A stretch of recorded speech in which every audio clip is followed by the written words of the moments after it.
मित्रांनो, पुन्हा एकदा तुमचं स्वागत आहे 3000 इंग्लिश वर्ड्स या सिरीज मध्ये, जे की तुमचा शब्दसाठा वाढवण्यासाठी अतिशय महत्त्वपूर्ण सिरीज आहे।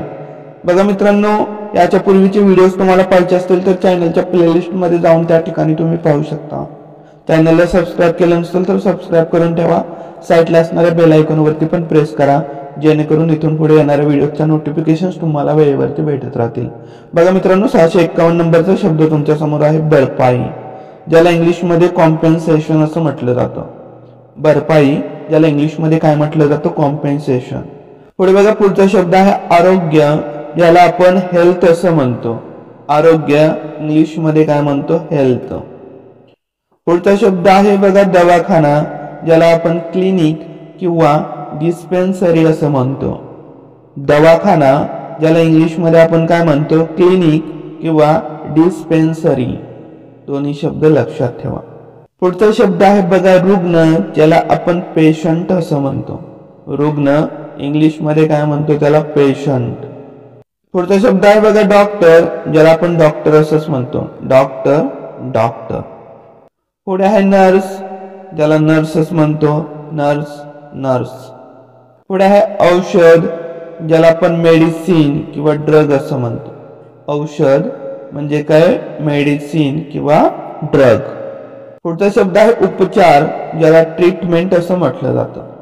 उपचार म्हणजे इंग्लिश मध्ये आपण त्याला ट्रीटमेंट असं म्हणतो। ठीक आहे। पुढे आहे तपासणी, ज्याला आपण चेकअप किंवा एक्झामिनेशन असं म्हणतो। बघा, तपासणी ज्याला आपण इंग्लिश मध्ये काय म्हणतो? चेकअप किंवा एक्झामिनेशन। पुढे आहे आहार, ज्याला आपण डाएट किंवा फूड असं म्हणतो। आहार म्हणजे काय? डाएट किंवा फूड। पुढचा शब्द आहे व्यायाम, ज्याला आपण एक्सरसाइज असं म्हणतो। व्यायाम काय म्हटलं जातं? त्याला एक्सरसाइज। पुढचा शब्द आहे विश्रांती, ज्याला आपण रेस्ट किंवा ब्रेक असं म्हणतो। बघा, विश्रांती त्याला आपण काय म्हणतो? रेस्ट किंवा ब्रेक। पुढचा शब्द आहे आजार, ज्याला आपण इलनेस किंवा सिकनेस असं म्हणतो। बघा, आजार याला इंग्लिश मध्ये काय म्हटलं जातं? इलनेस किंवा सिकनेस। पुढचा शब्द आहे ताप, ज्याला आपण फीवर असं म्हणतो। ताप म्हणजेच काय? फीवर। पुढे आहे जखम, ज्याला आपण वुंड किंवा इंजुरी असं म्हणतो। बघा, जखम काय म्हटलं जातं? त्याला वुंड किंवा इंजुरी। पुढचा शब्द आहे शस्त्रक्रिया, ज्याला आपण सर्जरी किंवा ऑपरेशन असं म्हणतो। बघा, शस्त्रक्रिया त्याला सर्जरी किंवा ऑपरेशन असं म्हटलं जातं। पुढचा शब्द आहे इंजेक्शन, ज्याला इंजेक्शनच म्हणतो आपण। इंजेक्शन म्हणजे काय? इंजेक्शन। पुढचा शब्द आहे वेदना, म्हणजे पेन किंवा एक। वेदना म्हणजेच काय? पेन किंवा एक। पुढचा शब्द आहे भावना, म्हणजे इमोशन किंवा फीलिंग। भावना म्हणजे काय? इमोशन किंवा फीलिंग। पुढे आहे प्रेम, म्हणजे लव किंवा अफेक्शन। प्रेम म्हणजेच काय? लव किंवा अफेक्शन। पुढचा शब्द आहे राग, म्हणजे अँगर। राग म्हणजेच काय? अँगर। पुढे आहे आनंद, ज्याला आपण जॉय किंवा हॅपीनेस असं म्हणतो। बघा, आनंद म्हणजे काय? जॉय किंवा हॅपीनेस। पुढचा शब्द आहे दुःख, ज्याला आपण इंग्लिश मध्ये सॉरो किंवा सॅडनेस असं म्हणतो। दुःख म्हणजे काय म्हणतो? त्याला आपण सॉरो किंवा सॅडनेस। पुढे आहे भीती, ज्याला आपण फिअर असं म्हणतो। बघा, भीती म्हणजेच काय? फिअर। पुढे आहे धैर्य, ज्याला आपण करेज किंवा ब्रेवरी असं म्हणतो। धैर्य म्हणजे काय? करेज किंवा ब्रेवरी। बघा, दोन्ही शब्द लक्षात ठेवा। पुढे आहे बघा आत्मविश्वास, ज्याला आपण कॉन्फिडन्स असं म्हणतो। आत्मविश्वास म्हणजेच काय? कॉन्फिडन्स। पुढे आहे कल्पना, ज्याला आपण आयडिया किंवा इमॅजिनेशन असं म्हणतो। बघा, कल्पना इंग्लिश मध्ये आपण त्याला काय म्हणतो? आयडिया किंवा इमॅजिनेशन। पुढचा शब्द आहे विचार, ज्याला आपण थॉट किंवा रिफ्लेक्शन असं म्हणतो। बघा, विचार म्हणजेच काय? थॉट किंवा रिफ्लेक्शन। पुढचा शब्द आहे स्वप्न, ज्याला आपण ड्रीम असं म्हणतो. बघा स्वप्न काय म्हटलं जातं त्याला, ड्रीम. पुढे आहे सत्य म्हणजेच ट्रूथ. सत्य म्हणजेच काय, ट्रूथ. पुढे आहे खोट म्हणजे लाय किंवा फॉल्सहुड. खोट म्हणजेच काय, लाय किंवा फॉल्सहुड. पुढचा शब्द आहे शंका म्हणजेच डाऊट. शंका म्हणजेच काय, डाऊट. पुढचा शब्द आहे विश्वास म्हणजे ट्रस्ट किंवा फेथ. विश्वास म्हणजे काय, ट्रस्ट किंवा फेथ. पुढचा शब्द आहे आशा म्हणजे होप.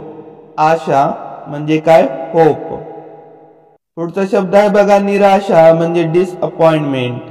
बघा निराशा इंग्लिश मध्ये काय म्हणतो, डिसअपॉइंटमेंट. लक्षात ठेवा. पुढचा शब्द आहे बघा यश, ज्याला आपण सक्सेस असं म्हणतो. यश म्हणजे काय, सक्सेस. पुढचा शब्द आहे अपयश, ज्याला आपण फेल्युअर असं म्हणतो. अपयश म्हणजेच काय, फेल्युअर. पुढचा शब्द आहे प्रयत्न, ज्याला आपण एफर्ट किंवा अटेम्प्ट असं म्हणतो. बघा प्रयत्न इंग्लिश मध्ये काय म्हटलं जातं, एफर्ट किंवा अटेम्प्ट. पुढचा शब्द आहे संधी, ज्याला आपण ऑपॉर्च्युनिटी किंवा चान्स असं म्हणतो. बघा संधी इंग्लिश मध्ये काय म्हणतो त्याला, ऑपॉर्च्युनिटी किंवा चान्स. पुढचा शब्द आहे आव्हान, ज्याला आपण चॅलेंज असं म्हणतो. आव्हान त्याला काय म्हटलं जातं, चॅलेंज. पुढचा शब्द आहे कर्तव्य, ज्याला आपण ड्युटी किंवा रिस्पॉन्सिबिलिटी असं म्हणतो. बघा कर्तव्य ज्याला आपण काय म्हणतो, ड्युटी किंवा रिस्पॉन्सिबिलिटी. पुढे आहे सेवा म्हणजेच सर्व्हिस. सेवा म्हणजेच काय, सर्व्हिस. पुढे आहे त्याग म्हणजेच सॅक्रिफाइस. त्याग म्हणजेच काय, सॅक्रिफाइस. पुढचा शब्द आहे नियम म्हणजे रूल किंवा रेग्युलेशन. बघा नियम म्हणजे काय, रूल किंवा रेग्युलेशन. पुढचा शब्द आहे शिस्त म्हणजे डिसिप्लिन. शिस्त म्हणजेच डिसिप्लिन. पुढचा शब्द आहे बघा परंपरा म्हणजे ट्रॅडिशन. बघा परंपरा म्हणजेच काय, ट्रॅडिशन. पुढे आहे सण म्हणजे फेस्टिवल. सण म्हणजेच काय, फेस्टिवल. पुढचा शब्द आहे सोहळा, ज्याला आपण सेरिमनी किंवा फंक्शन असं म्हणतो. बघा सोहळा ज्याला काय म्हटलं जातं, सेरेमनी किंवा फंक्शन. पुढचा शब्द आहे इतिहास, ज्याला हिस्ट्री असं म्हटलं जातं. इतिहास म्हणजेच हिस्ट्री. पुढे आहे वारसा, ज्याला आपण हेरिटेज किंवा लेगसी असं म्हणतो. बघा वारसा म्हणजेच काय, हेरिटेज किंवा लेगसी.